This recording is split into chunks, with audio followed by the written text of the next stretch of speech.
Do you remember those worn, stained recipe cards tucked into Grandma's old tin box? The ones written in her perfect cursive, smudged with flour and love, holding the secrets to family dinners long past. These recipes weren't fancy, but they filled kitchens with warmth and bellies with comfort. Today, we're dusting them off and bringing back 30 timeless classics you'll want to make again and again. Potato soup with onions and milk. Sometimes the simplest recipes are the ones that carry the deepest memories. Potato soup with onions and milk is a dish born out of necessity, a humble bowl that speaks of lean times and quiet resilience. During the Great Depression, families stretched every penny and every ingredient, making hearty meals out of whatever they had on hand. Potatoes were a staple, cheap, filling, and available even when other foods were scarce. Onions added flavor without extra cost, and milk gave the soup a richness that made it feel just a bit more luxurious, even when the family pantry was down to its last scraps. The preparation couldn't be easier. Potatoes were peeled and cubed, then simmered gently in water until tender. Thinly sliced onions were added for sweetness and depth, their aroma filling the kitchen as they slowly softened. Once the potatoes were soft enough to break apart with a spoon, milk was stirred in to create a creamy broth. A pat of butter, if the family could spare it, was the final touch, along with a sprinkling of salt and pepper. There were no fancy techniques or expensive ingredients, just simple, honest cooking designed to nourish a household both physically and emotionally. For many, this soup wasn't just dinner. It was a small act of comfort during an uncertain time. Mothers and grandmothers ladled it into chipped bowls, serving it with a hunk of homemade bread or a biscuit if flour and lard were available. Sometimes, leftover ham bones or bits of bacon fat would find their way into the pot, adding a smoky richness and turning the humble soup into a feast. Today, it might seem plain compared to modern creamy potato soups loaded with cheese, bacon, and sour cream. Yet there's something undeniably grounding about the original. In a world of instant ramen and food delivery apps, this Depression-era classic reminds us that a warm, satisfying meal doesn't have to be complicated or expensive to fill both the belly and the soul. Making it now connects us to generations past, offering not just nourishment, but also a taste of history and a reminder of the quiet power of simple food. Each spoonful carries a story, one of perseverance, love, and the timeless magic of turning the most modest ingredients into a meal worth remembering. Mock apple pie, made with Ritz crackers. At first glance, the idea of an apple pie without a single apple might sound like a culinary prank, but mock apple pie is a testament to just how clever and resourceful home cooks have always been. This quirky dessert gained popularity during the Great Depression and again during World War II, when fresh produce was expensive, seasonal, or simply unavailable. Families had to get creative, and that's where a humble sleeve of Ritz crackers came in. With the right balance of sugar, cinnamon, lemon, and a little imagination, ordinary crackers could mimic the taste and texture of tender baked apples. The preparation was as straightforward as it was ingenious. A pie crust, often made from scratch with flour and shortening, lined the pan. Ritz crackers were layered inside, whole or roughly broken, then sprinkled generously with sugar, cinnamon, and a splash of lemon juice for that tart, fruity note. A sugar syrup, boiled with a bit of cream of tartar, was poured over the crackers before the top crust was added and crimped. Once baked, the crackers absorbed the syrup and spices, softening into a surprisingly convincing apple-like filling. Served warm with a scoop of ice cream, you might swear there were apples hidden in there somewhere. For families struggling through rationing or financial hardship, mock apple pie wasn't just dessert, it was a small triumph. It proved that ingenuity in the kitchen could still bring sweetness to the table, even when real apples were out of reach.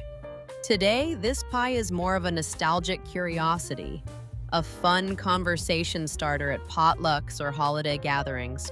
While most of us can easily buy a bag of apples, there's something heartwarming about a dessert that celebrates the power of make-do cooking and the magic of a well-used recipe card.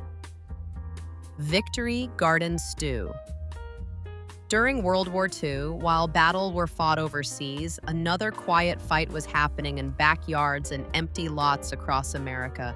Families were urged to grow their own food to ease the burden on the nation's food supply, and thus, the Victory Garden was born. These gardens were symbols of patriotism and resilience, providing fresh vegetables in a time when ration books determined how much sugar, meat, and canned goods a household could buy. Out of this movement came countless thrifty recipes, and one of the most beloved was Victory Garden Stew, a dish that turned whatever was ripe and ready into a hearty, sustaining meal. Victory Garden Stew wasn't a recipe so much as a philosophy. Housewives and home cooks would gather what their gardens had to offer: carrots, beans, potatoes, onions, and leafy greens, and combine them in a big pot with a bit of meat if they had it to spare. Sometimes that meat was just a ham bone or a few scraps saved from another meal, but even a little went a long way in flavoring the broth. Everything was simmered together until the vegetables were tender and the stew was thick and fragrant. It was the ultimate exercise in flexibility. No two pots ever turned out exactly alike because the ingredients shifted with the seasons and the cook's ingenuity. For families, this stew was more than dinner. It was proof of their contribution to the war effort, a way to feel connected to neighbors and soldiers alike. Today, making Victory Garden Stew is like stirring up a piece of living history. In a world of pre-packaged meals and grocery store abundance, it reminds us of a time when every carrot and potato represented care, hard work, and hope, ladled generously into a steaming bowl. Depression-era cornbread. Depression-era cornbread is one of those recipes that proves simplicity doesn't have to mean sacrifice. During the 1930s, when the Great Depression left families scraping by on meager wages and limited resources, cornmeal became a hero of the kitchen. It was cheap, widely available, and could be transformed into countless dishes. Unlike wheat flour, which was sometimes hard to come by, cornmeal kept well and didn't require expensive ingredients to shine. Out of necessity, cooks created a humble yet hearty cornbread that filled hungry bellies and stretched precious food supplies further. This cornbread wasn't the sweet cake-like version many of us know today. It was rustic and straightforward, made with nothing more than cornmeal, a bit of flour if you had it, baking powder, salt, water, or milk, and just enough fat, often lard or bacon drippings, to hold it all together. Eggs were a luxury. So many Depression-era recipes left them out entirely, relying instead on the texture of the cornmeal and the magic of a hot oven to give the bread its structure. The batter came together quickly and was poured into a well-greased skillet or baking dish, then baked until golden and fragrant. Served hot from the oven, Depression-era cornbread was a meal in itself when paired with a bowl of beans, a bit of molasses, or even just a smear of butter, if there was butter to be had. Sometimes families would crumble the cornbread into a glass of milk or buttermilk, creating a hearty makeshift breakfast or supper. Leftovers rarely went to waste. Day-old cornbread could be used as a base for stuffing, fried into crispy cakes, or crumbled into soups and stews to stretch them further. For many families, this simple bread was more than food. It was comfort, a small piece of stability in a world filled with uncertainty. Every bite told a story of resilience and resourcefulness, of home cooks who could transform the barest pantry into something satisfying. Today, baking Depression-era cornbread connects us to that legacy, reminding us that even the most modest ingredients can come together to create something deeply nourishing. both for the body and the spirit. Poor man's Swiss steak. Poor man's Swiss steak is a dish that perfectly captures the spirit of making do with what you have. During the lean years of the Great Depression and into the frugal post-war era, families often couldn't afford prime cuts of beef. Instead, they turned to tougher, cheaper cuts. Round steak, chuck, or even scraps of meat from the butcher's counter. With a little patience and a lot of creativity, home cooks transformed these humble cuts into a tender, flavorful meal that felt like a Sunday dinner, even when it was served on a Tuesday night. The preparation was simple but clever. The meat was dredged lightly in flour and sometimes pounded with the edge of a plate or mallet to break down the tough fibers. This was the Swissing part of Swiss steak, though the dish itself has no connection to Switzerland. Once browned in a hot skillet with a bit of lard or drippings, the steak was covered with a mixture of onions, canned tomatoes, and whatever seasonings the cook had on hand. Some added a splash of Worcestershire sauce or a spoonful of sugar to balance the acidity of the tomatoes. Then everything was left to simmer slowly, either on the stovetop or in the oven, until the meat became meltingly tender and the sauce rich and savory. For many families, poor man's Swiss steak wasn't just dinner, it was a way to bring dignity to the table. Served with mashed potatoes or a side of cornbread, it turned a tough, inexpensive cut into a hearty, satisfying meal. Today, it's a nostalgic reminder of a time when resourcefulness ruled the kitchen, and when a pot of simmering meat and tomatoes could make a house smell like love and perseverance in equal measure. Tuna noodle casserole. Few dishes capture mid-century American comfort food quite like tuna noodle casserole. Born in the years following World War II, when canned goods and convenience foods were the new stars of the kitchen, this casserole was the perfect solution for busy families trying to stretch their grocery dollars. It combined affordability, ease, and just enough sophistication to feel like a proper meal. With tuna in the pantry, a can of cream of mushroom soup on the shelf, and a bag of egg noodles in the cupboard, dinner could come together with almost no fuss. The beauty of this dish lay in its simplicity. Egg noodles were boiled until tender, then mixed with canned tuna, cream of mushroom soup, and a splash of milk to create a creamy, savory base. Peas were often added for a pop of color and a bit of nutrition, though whether they were fresh, frozen, or canned depended entirely on what was on hand. Some families would stir in shredded cheese or diced pimentos for extra flavor, while others kept it plain and practical. The mixture was spread into a casserole dish and topped with something crunchy: crushed potato chips, buttered breadcrumbs, or even cornflakes. Once baked, the top became golden and crisp, while the inside stayed soft and comforting, a harmony of textures and flavors that made this dish a family favorite. For many, tuna noodle casserole wasn't just food, it was a weeknight ritual. It appeared at potlucks, after-school dinners, and church suppers, uniting neighbors and friends with its familiar aroma. In some households, it was served with a side of Jell-O salad or a basket of warm rolls, rounding out the classic mid-century table. Leftovers were often reheated for lunch the next day, proving the dish's staying power and frugality. Today, it's often remembered with a mix of fondness and gentle teasing. Mocked for its reliance on canned ingredients, yet deeply cherished for the memories it brings back. In a world obsessed with gourmet meals, organic produce, and endless takeout options, tuna noodle casserole stands as a nostalgic reminder that a humble, home-cooked dish can still deliver both comfort and connection in every bite. Making it today is like opening a window into the past, filling your kitchen with the same savory aroma that once brought families running to the dinner table. Chicken Devon. Chicken divan is the kind of dish that perfectly represents mid-century American cooking. Elegant enough to serve company, but simple enough for a busy home cook to pull together on a weeknight.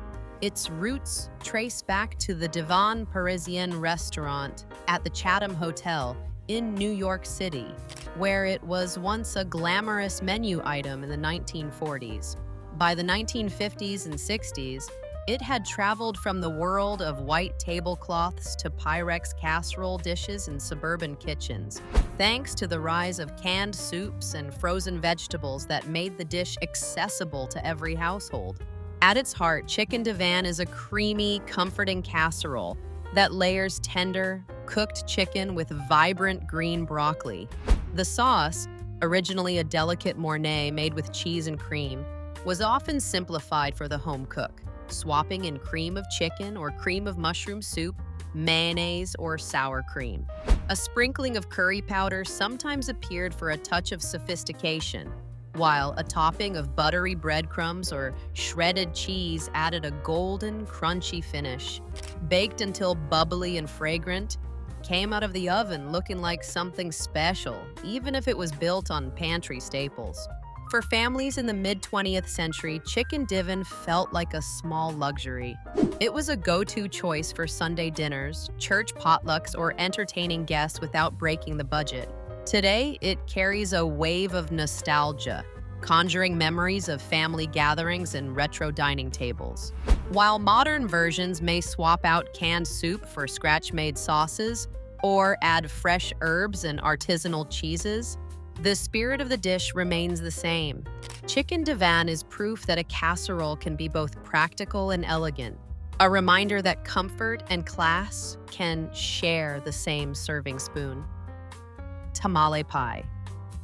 Tamale pie is one of those classic American comfort foods that bridges cultures and showcases the creativity of home cooks. Despite its name, it isn't a traditional Mexican tamale at all, but rather a thrifty, casserole-style dish inspired by the flavors of tamales. It first gained popularity in the early 20th century and truly took off during the 1940s and 50s, when busy families were eager for meals that were hearty, affordable, and easy to prepare. With its layers of spiced ground beef, vegetables, and a golden cornbread crust, tamale pie brought bold flavor to the dinner table without requiring specialized ingredients or complicated techniques. The preparation began with browning ground beef, often stretched with onions, beans, or even crushed crackers to make it go further. Tomatoes or canned tomato sauce provided moisture and depth, while chili powder or paprika added a hint of warmth. Corn kernels or chopped peppers were tossed in if they were on hand, giving the filling texture and color. Once the meat mixture was ready, it was poured into a casserole dish and topped with a simple cornbread batter made from cornmeal, milk, and a bit of fat. As it baked, the cornbread topping puffed up and turned golden, absorbing the savory juices from below and forming a comforting, cohesive dish. For many families, tamale pie was a weeknight hero. Affordable, filling, and satisfying even for picky eaters, it carried just enough spice to feel exciting, while staying firmly in the realm of family-friendly cooking.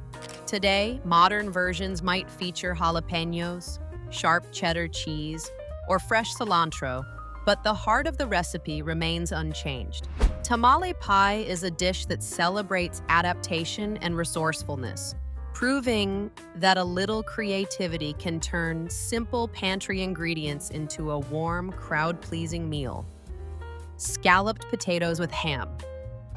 Scalloped potatoes with ham is the kind of dish that brings both comfort and practicality to the table, a perfect example of mid-century cooking at its best. It was especially popular in the years after World War II, when frugality was still second nature and leftovers were treated like treasures rather than scraps. Whenever a holiday ham graced the table, whether at Easter, Christmas, or special Sunday dinner, Families knew the real magic would happen in the days that followed. Those last slices of ham, too thin or small to serve on their own, would find new life layered between tender potatoes, creamy sauce, and a bit of melted cheese. The process was simple but deeply satisfying. Thinly sliced potatoes were arranged in overlapping layers, each sprinkled with diced ham and a scattering of onions for extra flavor. A creamy sauce, often made from milk and thickened with a bit of flour or leftover drippings, was poured over the top. Some cooks added shredded cheese for a richer dish, while others kept it plain and relied on the natural saltiness of the ham to carry the flavor. Once assembled, the casserole was baked slowly until the potatoes were tender and the top turned golden and slightly crisp. The smell alone was enough to gather the whole family around the kitchen table, eager to dig in. This dish wasn't just about using up leftovers. It was a celebration of thrift and ingenuity. In many households, it was stretched even further by adding extra vegetables like peas or carrots, making the meal more colorful and hearty. Served alongside a simple green salad or a pan of cornbread, it became a complete dinner that could feed a crowd without straining the budget. Today, while it might compete with fancier gratins and gourmet casseroles, this humble classic remains a favorite. It's a dish that bridges generations, offering both nostalgia and deliciousness in every bite. With its creamy layers and savory bits of ham, scalloped potatoes with ham reminds us of a time when nothing went to waste and even the simplest ingredients could create a meal worth gathering around. A true taste of home and tradition. Hamburger hot dish. Hamburger hot dish is one of those recipes that perfectly captures the heart of Midwestern cooking. Humble, hearty, and designed to feed a crowd without fuss. While it goes by many names, casserole, goulash, or the ever-popular hot dish in Minnesota, its spirit remains the same. This dish rose to prominence in the 1950s and 60s, when convenience foods were making their way into kitchens and busy families needed quick, filling meals that wouldn't break the budget. Church potlucks, school functions, and family reunions often featured a steaming pan of hamburger hot dish at the center of the table, ready to serve anyone who wandered by with an empty plate. The preparation couldn't be simpler. Ground beef was browned with onions, seasoned lightly with salt and pepper, and then combined with a can of condensed soup, usually cream of mushroom or cream of celery. Some families added corn, peas, or green beans to stretch the dish and sneak in a little extra nutrition.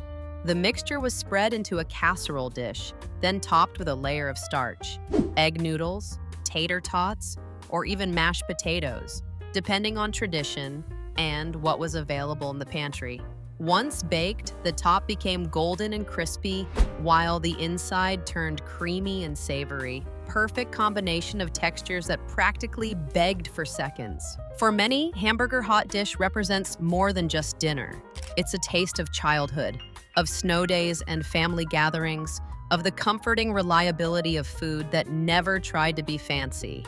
In today's world of artisanal ingredients and chef-inspired menus, hamburger hot dish remains proudly unpretentious. It's proof that a few simple, inexpensive ingredients combined with love and a hot oven can create a meal that fills both the stomach and the soul. 7-layer salad. 7-layer salad is the kind of dish that instantly transports you to a mid-century potluck table surrounded by folding chairs, patterned tablecloths, and the hum of conversation. This colorful, towering salad became a star of church suppers, family reunions, and backyard barbecues during the 1960s and 70s, when presentation was just as important as taste. It wasn't merely food. It was a centerpiece, layered in a clear glass bowl so everyone could admire its rainbow of ingredients before digging in. The dish embodied abundance and generosity, a visual promise that no one was leaving hungry. The beauty of 7-layer salad lay in its structure and simplicity. Each ingredient was added in careful layers: crisp iceberg lettuce on the bottom, followed by chopped vegetables like tomatoes, cucumbers, and green peppers. A scattering of peas added sweetness and texture, while diced hard-boiled eggs and shredded cheese brought richness. The real twist came with the dressing, a creamy mixture of mayonnaise and sugar, often spread thickly across the top to seal the layers beneath, keeping them fresh until serving time. Finally, crumbled bacon was sprinkled over the surface, offering a salty, smoky finish.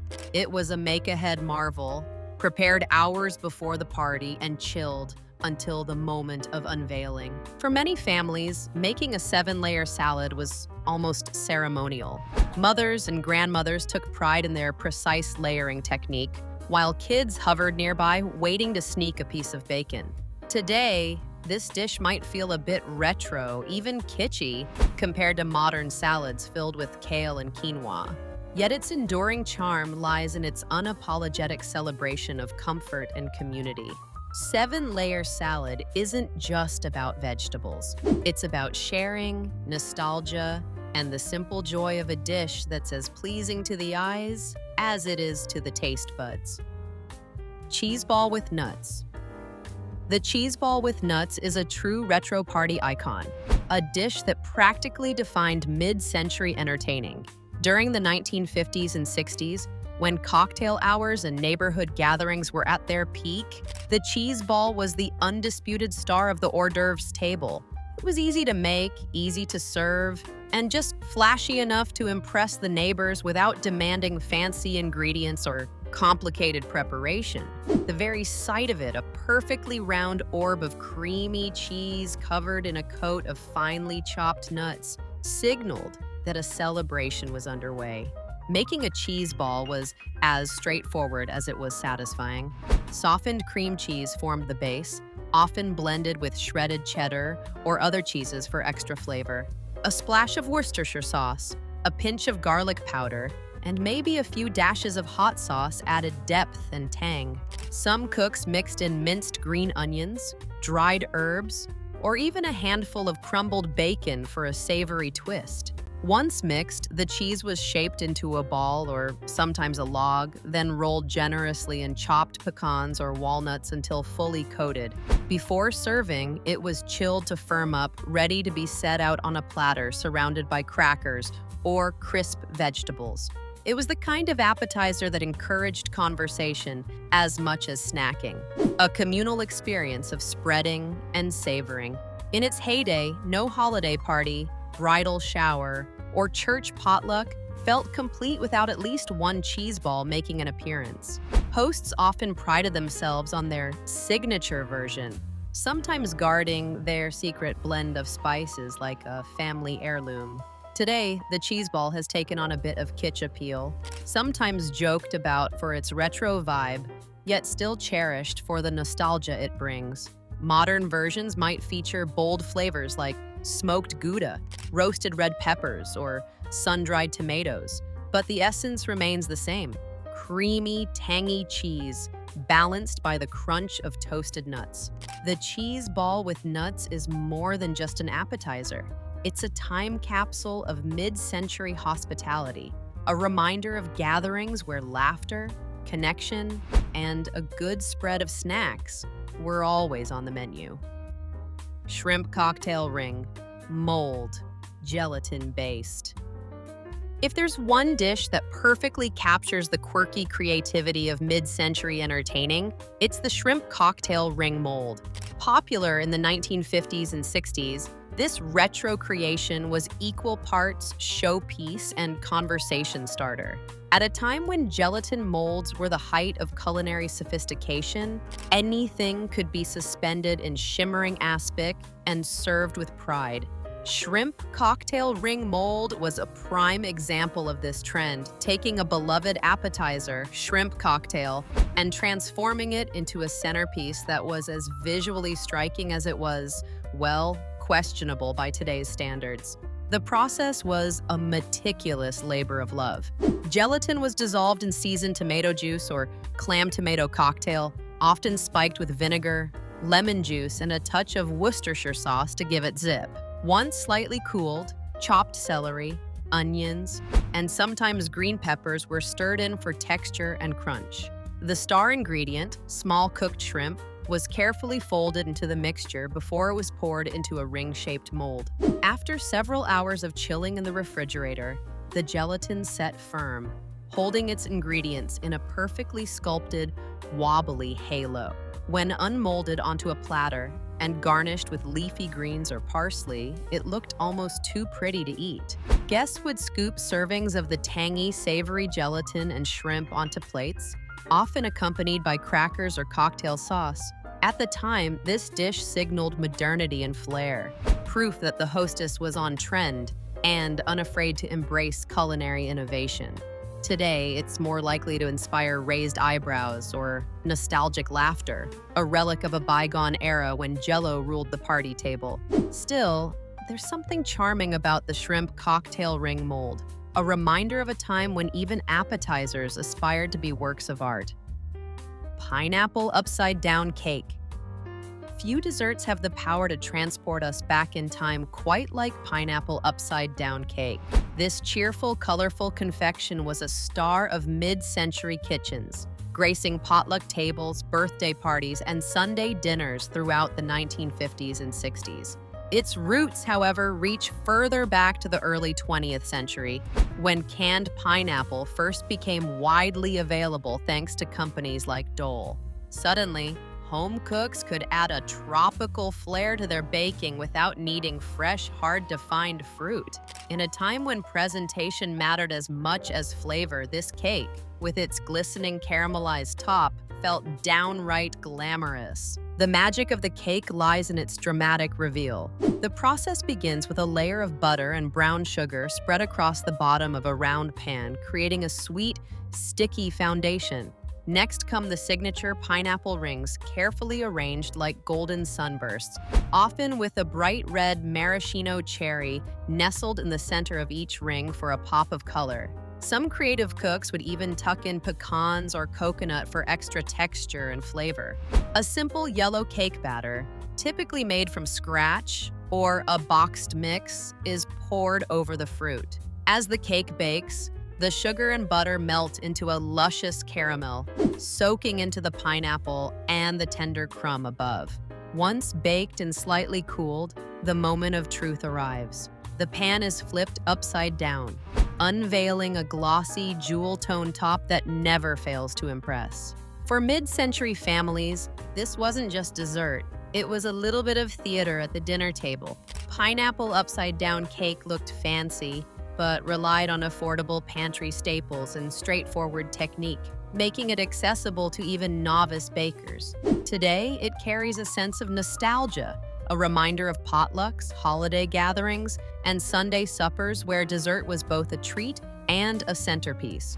Even in a world of artisanal pastries and intricate confections, this classic remains beloved. Its sweet, caramel-kissed pineapples and buttery cake are proof that sometimes the most unforgettable desserts are the ones that never go out of style, turning an ordinary evening into a memory worth savoring. Date nut bread with cream cheese filling. Date nut bread with cream cheese filling is one of those classic recipes that instantly evokes the cozy charm of mid-century kitchens. Popular from the 1940s through the 1960s, it was the kind of treat you'd find at afternoon tea, church socials, or holiday gatherings, always sitting prettily on a plate alongside a pot of coffee or a cup of tea. In an era when homemade baked goods were a sign of care and hospitality, this loaf stood out as both wholesome and just a little indulgent thanks to its rich flavors and the creamy surprise tucked inside. The bread itself is hearty and fragrant, made with chopped dates and crunchy walnuts or pecans. The dates, often simmered briefly in hot water to soften them, lend natural sweetness and a subtle caramel-like flavor, while the nuts provide texture and a rustic earthiness. A splash of vanilla, or a sprinkle of warm spices like cinnamon or nutmeg might be added to elevate the flavor even further. Once baked, the loaf has a moist, tender crumb that makes it equally good served plain or toasted with a pat of butter. But what really set this recipe apart was the cream cheese filling. For special occasions, the bread was sliced, spread generously with softened cream cheese, and layered into a decadent sandwich-style treat. Some homemakers even sweetened the cream cheese slightly or added a bit of orange zest for a bright, citrusy twist. The contrast between the tangy cream cheese and the sweet, nutty bread was nothing short of delightful. In its heyday, date nut bread was a symbol of thoughtful entertaining. It was simple enough to whip up on a weekday, yet elegant enough to bring to a gathering or gift to a neighbor. Today, it may seem a bit old-fashioned, but that's part of its charm. In a world filled with elaborate desserts and over-the-top flavors, there's something wonderfully grounding about this humble loaf. It reminds us that sometimes the sweetest memories are made not with extravagant creations, but with a simple slice of homemade bread, a spread of cream cheese, and the company of those we love.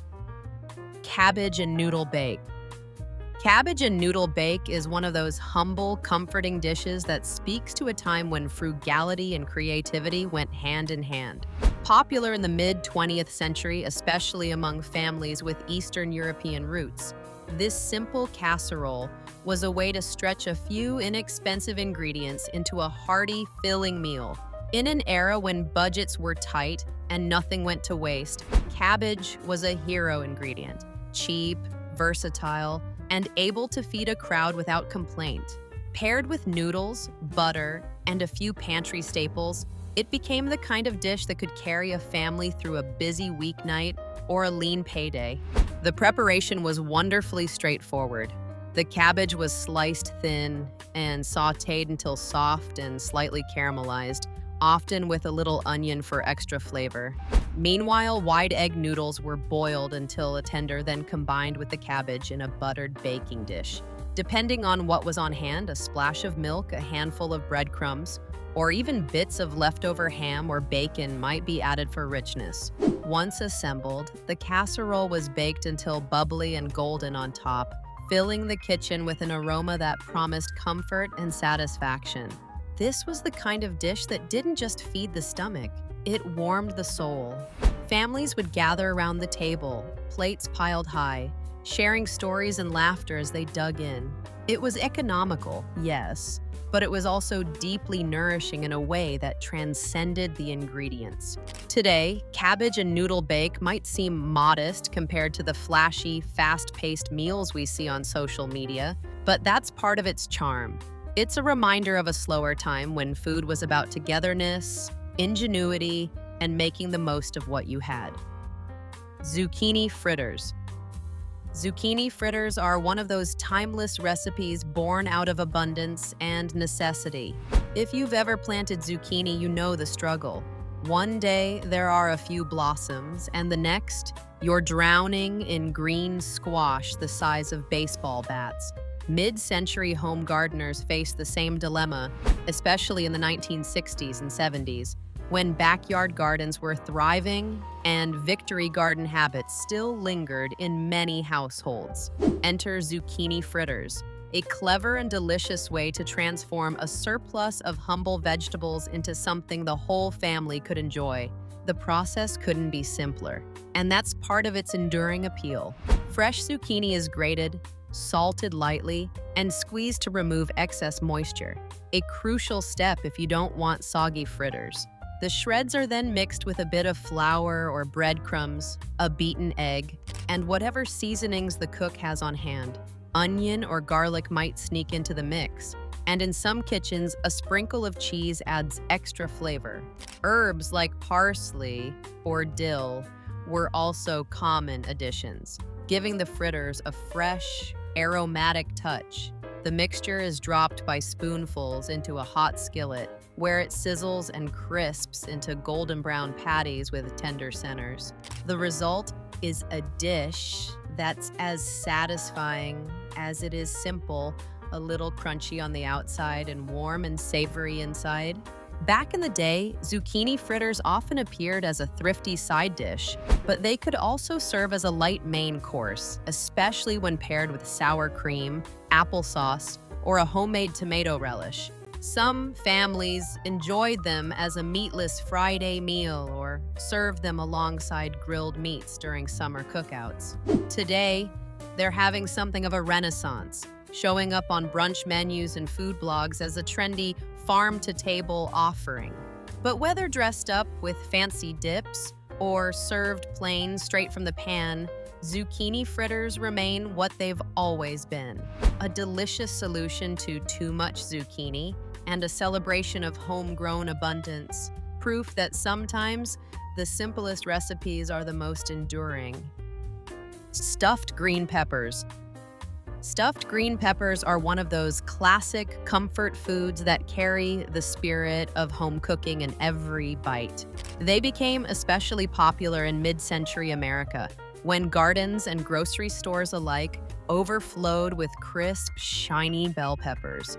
This dish was a favorite for thrifty families looking to stretch a pound of ground meat and a few pantry staples into a hearty, satisfying dinner.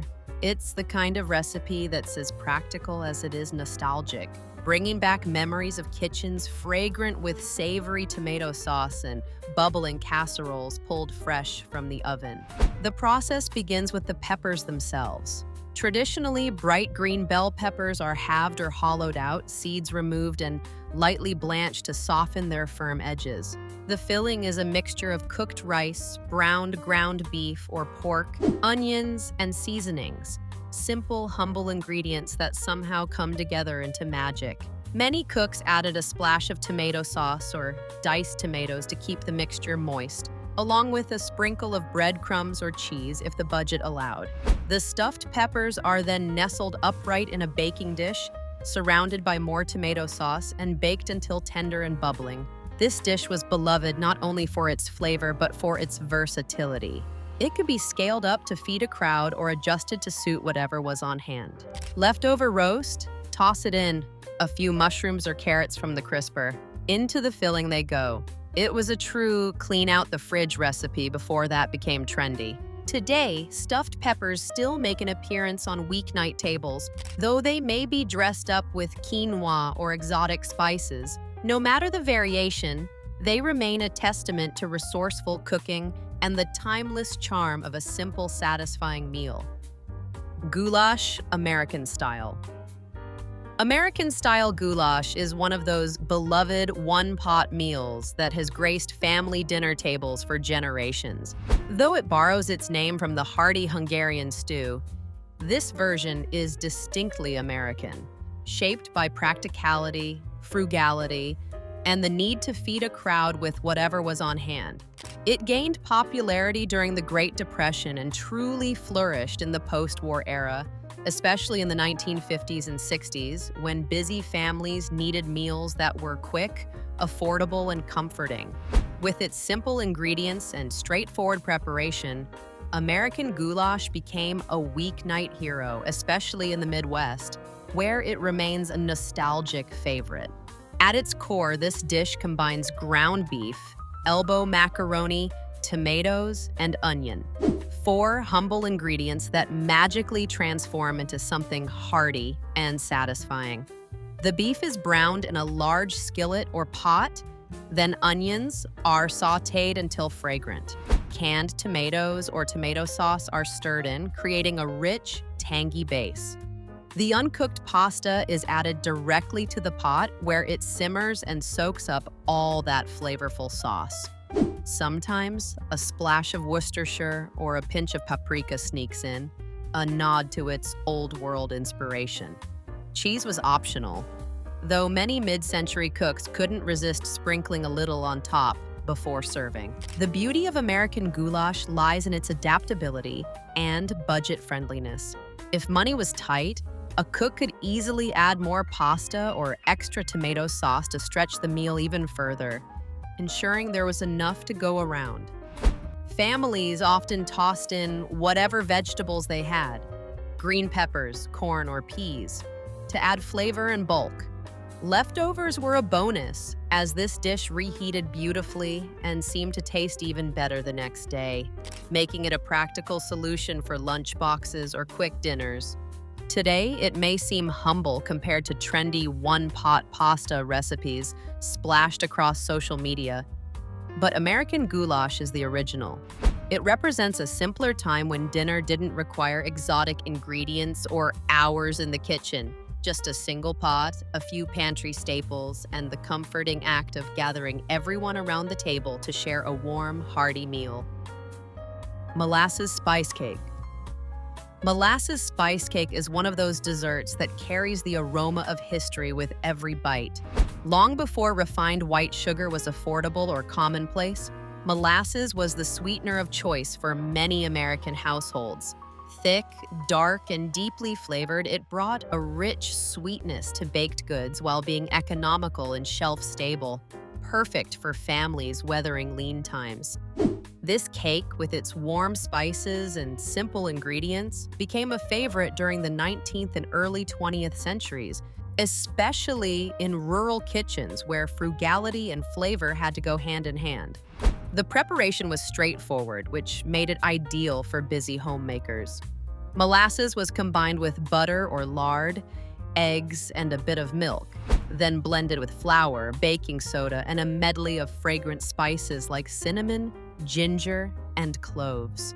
The batter, dark and glossy, was poured into a greased pan and baked until the kitchen filled with the comforting scent of holiday warmth, no matter the season.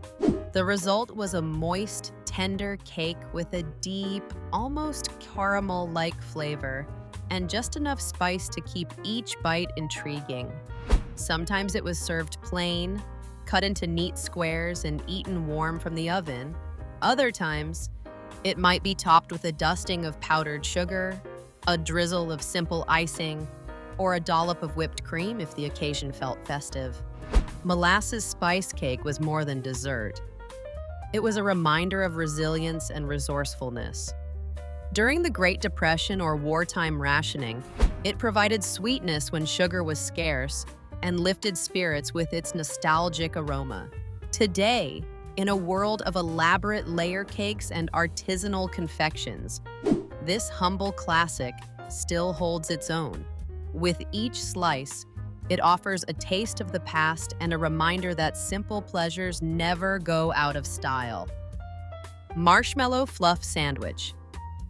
If there was ever a snack that embodied childhood indulgence in the mid-20th century, it was the marshmallow fluff sandwich. Sweet, sticky, and utterly unapologetic, this treat became a staple in American kitchens, especially during the 1950s and 60s, when convenience foods were booming and parents were always on the lookout for quick, affordable ways to satisfy hungry kids. Unlike peanut butter and jelly, which at least pretended to be balanced with protein and fruit, the marshmallow fluff sandwich made no such claims. It was pure sugar, pure fun, and pure nostalgia. The preparation couldn't have been simpler, which was part of its appeal. All you needed was a jar of marshmallow fluff, a whipped, spreadable version of marshmallows invented in the early 1900s, and 2 slices of soft white bread. The fluff was generously slathered across the bread, sometimes paired with peanut butter to create the famous fluffer nutter, a combination so beloved it eventually became a cultural icon in its own right. The result was a gooey, chewy masterpiece that stuck to the roof of your mouth and your fingers, leaving behind a telltale smear of sweetness. For kids, a marshmallow fluff sandwich felt like a little rebellion, a sugary secret between them and the kitchen table. For parents, it was a lifesaver, quick to make, inexpensive, and guaranteed to keep the peace after school or during summer playdates. Today, in an age of protein bars and carefully portioned organic snacks, this old-fashioned sandwich might seem like a relic, yet its charm endures, especially for those who grew up with it. Taking a bite now is like opening a time capsule, transporting you back to a simpler era when a jar of fluff and a loaf of bread could create magic and maybe a little mischief on an ordinary afternoon. Peanut butter cookies, 3-ingredient depression recipe.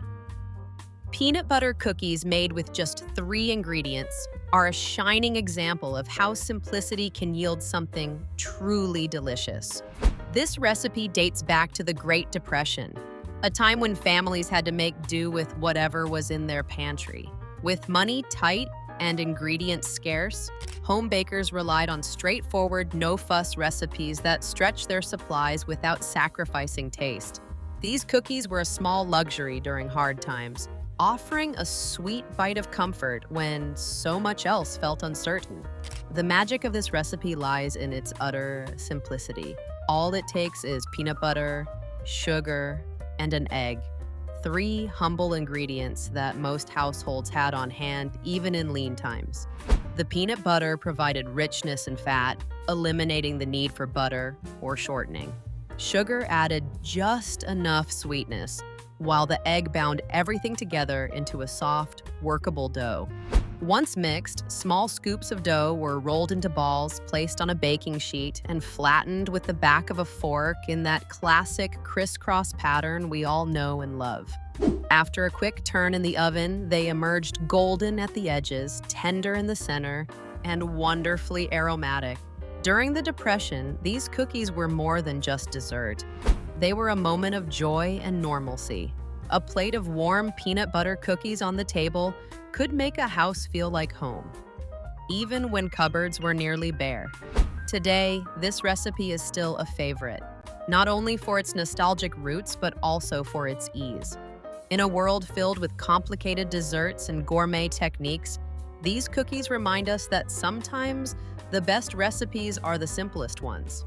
3 ingredients, a warm oven, and a craving for something sweet are all you really need. Jell-O salad with fruit and Cool Whip. Jell-O salad with fruit and Cool Whip is the ultimate retro dish, a colorful, wobbly creation that once reigned supreme at potlucks, church suppers, and family gatherings. In the 1950s and 60s, this wasn't just a side dish, it was a centerpiece, a symbol of modern convenience and culinary flair. With the rise of packaged foods and refrigeration, homemakers embraced recipes that were easy, impressive, and a little whimsical.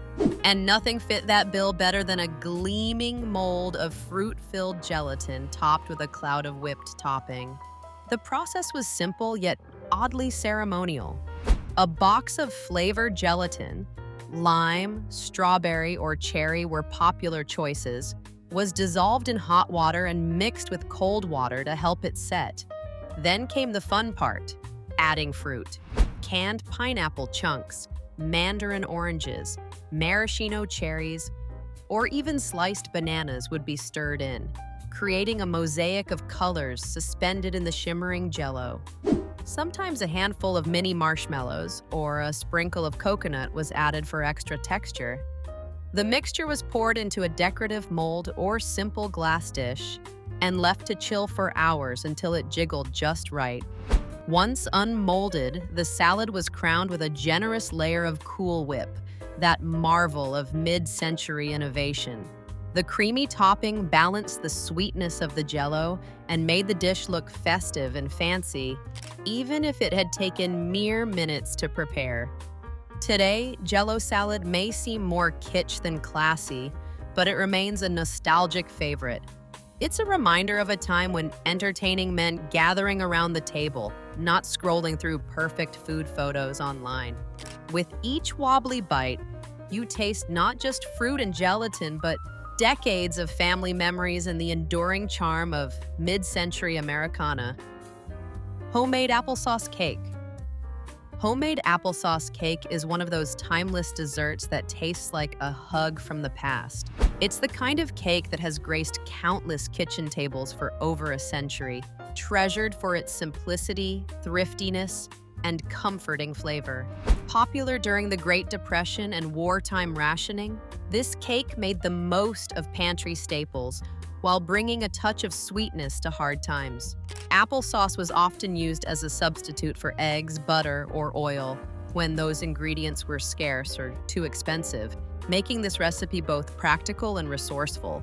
It was a clever way for home cooks to stretch their supplies without sacrificing flavor, proving that creativity in the kitchen could lead to something truly delicious.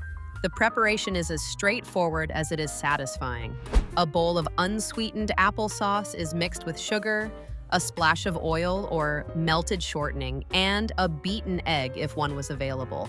To this, flour, baking soda, and a warm medley of spices like cinnamon, nutmeg, and cloves are added, filling the kitchen with a cozy autumnal aroma that feels like pure nostalgia. Some cooks like to toss in raisins or chopped nuts for extra texture and richness, while others kept it plain and simple. The batter is poured into a greased pan and baked until the top is golden, and the cake springs back at a gentle touch, creating a homey dessert perfect for sharing. What makes homemade applesauce cake so special is its versatility. It could be served as an unfrosted snack cake, packed in school lunches, or dressed up with a dusting of powdered sugar or a drizzle of glaze for company.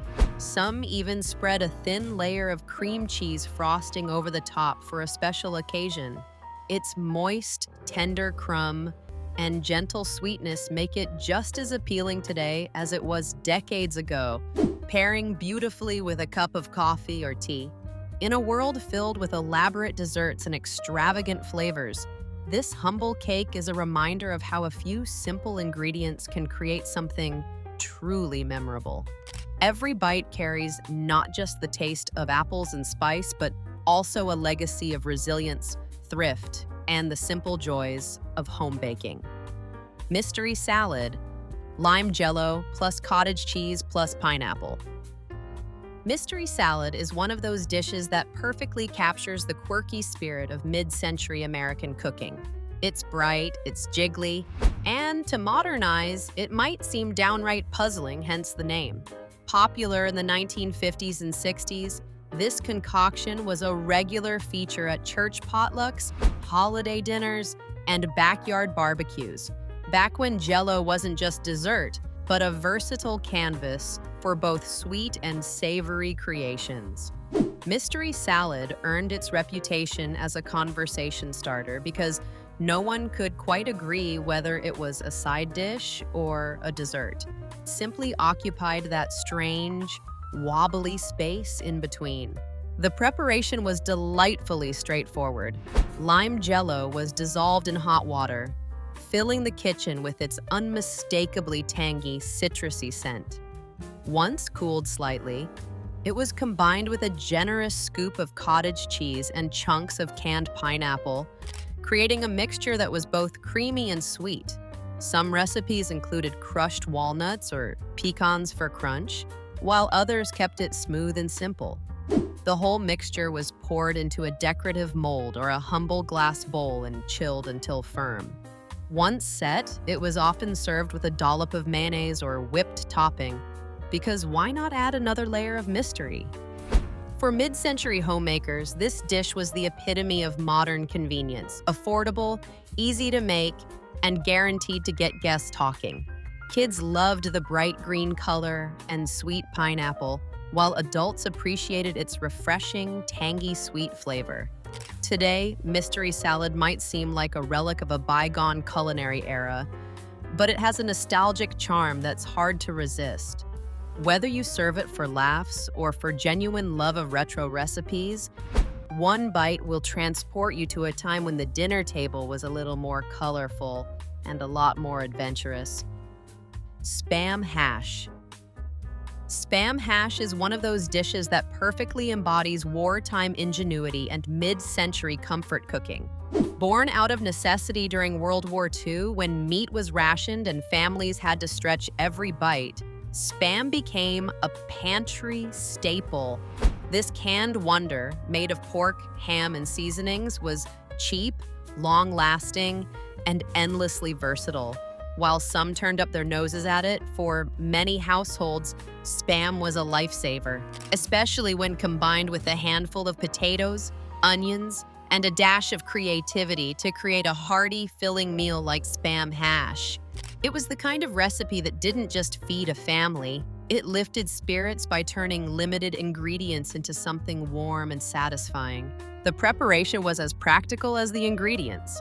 Cubes of Spam were diced into bite-sized pieces and tossed into a hot skillet to sizzle until their edges turned crispy and caramelized. Next came the potatoes, chopped and fried in the rendered fat until golden and tender, followed by a scattering of onions that softened and browned, adding sweetness to balance the salty richness of the Spam.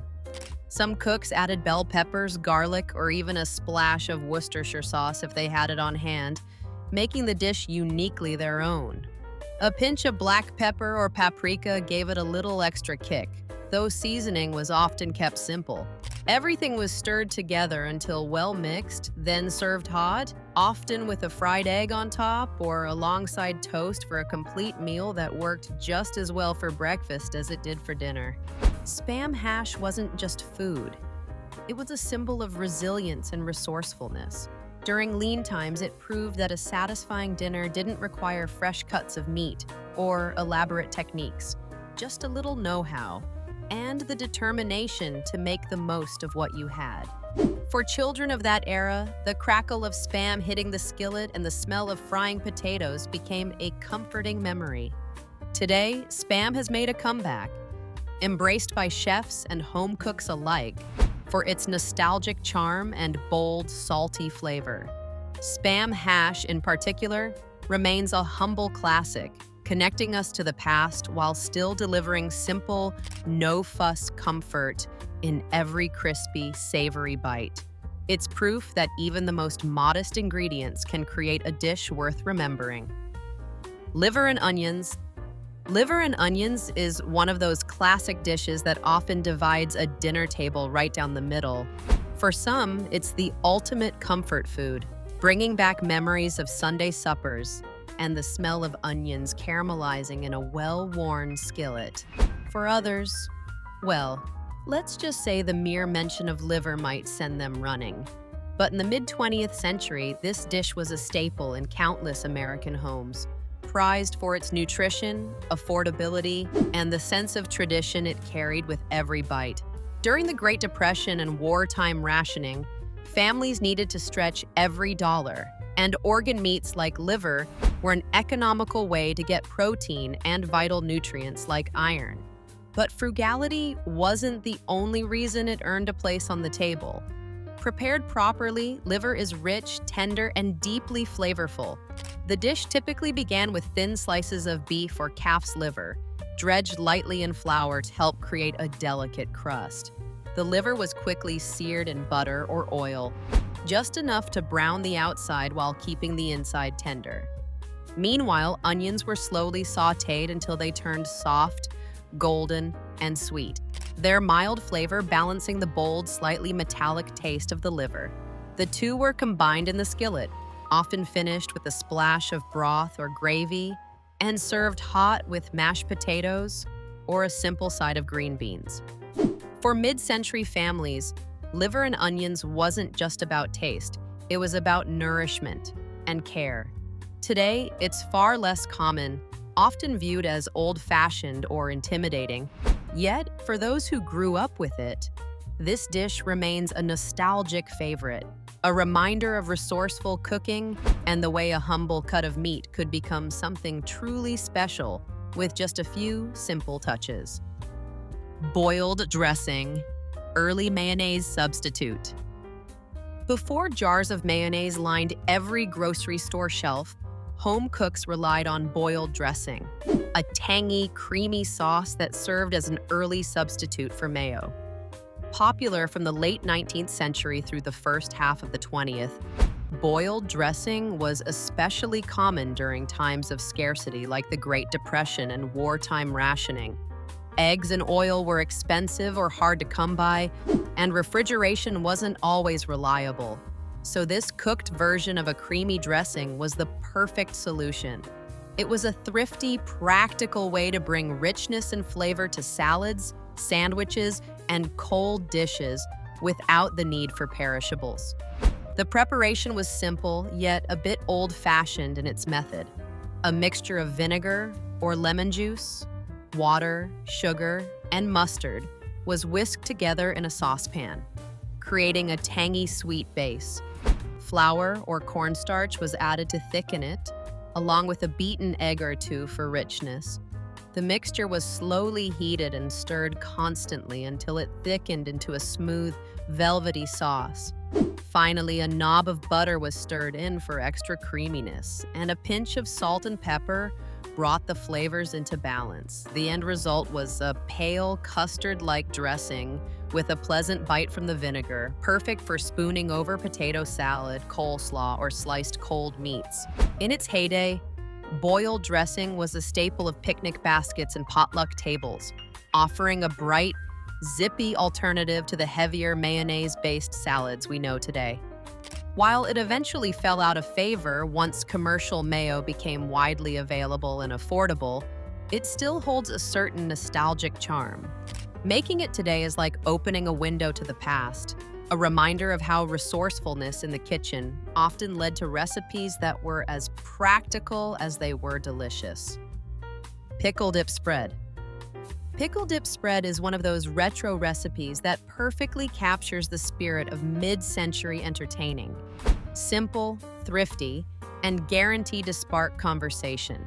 In the days before elaborate charcuterie boards and specialty cheeses, party snacks were all about making the most of what you had on hand.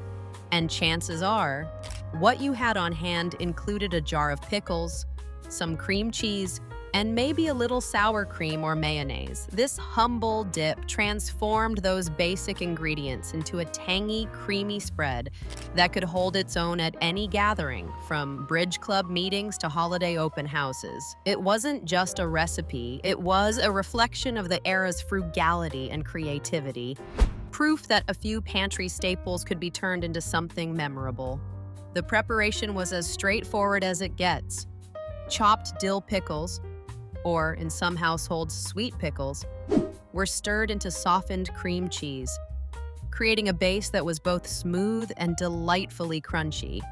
A splash of pickle juice was often added for extra zip, along with a spoonful of sour cream or mayo to loosen the texture and make it more dippable. Some cooks like to add minced onion, a sprinkle of garlic powder, or even a pinch of paprika to jazz it up, while others stuck to the basics and let the tangy pickles take center stage. In families that leaned toward bold flavors, finely diced pimentos or a dash of hot sauce sometimes made their way into the mix, giving the spread a colorful twist and a hint of heat.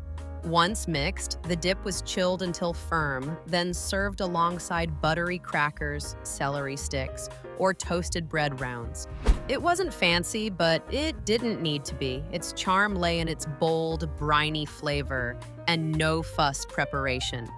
Pickle dip spread was as much about gathering people together as it was about the food itself. It often appeared at card games, church socials, and holiday buffets, offering a sharp, tangy bite between sips of coffee or cocktails.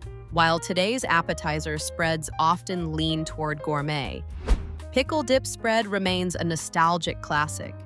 It instantly transports you back to a time when neighbors dropped by unannounced, parties were potluck affairs, and a good snack didn't require a trip to a specialty store.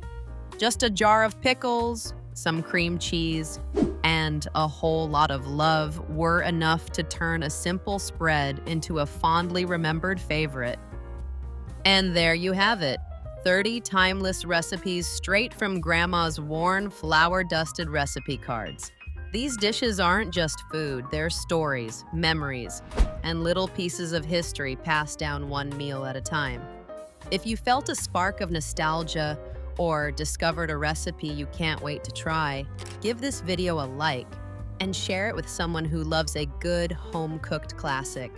And don't forget to subscribe for more comforting, old-fashioned favorites to bring a little taste of the past into your kitchen.